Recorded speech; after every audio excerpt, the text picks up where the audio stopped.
Good morning, church family and Facebook friends. It's good to be with you this morning. It's a beautiful day today. We're in the book of Colossians, the 4th chapter. We're going to read in verse 13 through verse 15, and I just realized I kind of broke up the thought from yesterday, but we'll deal with that.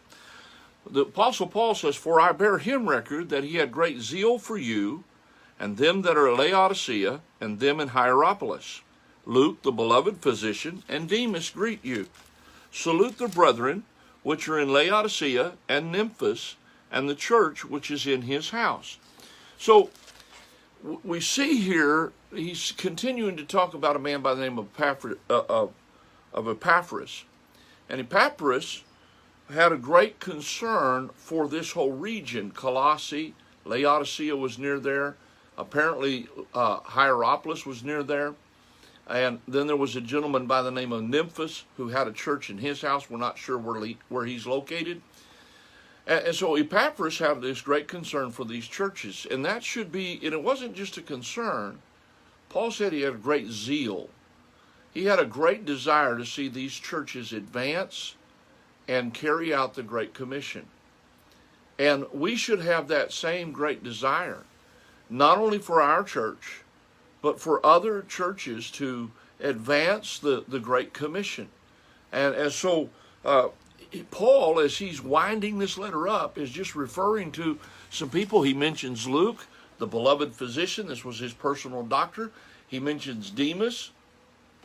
Demas right now is working with Paul, and he's there, and he says, "Demas greets you." We know later Demas is going to forsake him, but here he's serving the Lord. And I have a question. What is our concern for our church?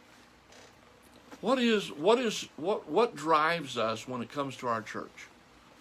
What drove Epaphras was the zeal to see the church move forward. And that ought to be our desire. Not, what do I get out of it? We should not have a country club idea about church. I paid my tithes, like I paid my dues, therefore certain things are owed me. No, that's not how church works. Church is not a club. It's a living organism that we're a part of, and God has designed it to move forward with the Great Commission, and we need to be committed to that commission. We need to be concerned about souls being saved, people being baptized, and people being biblically discipled to do what God has commanded us to do. And so let's be like Epaphras. Let's have a great zeal for our church and churches we know that are preaching the Word of God. Have a great day today. I love you. I look forward to being with you tomorrow.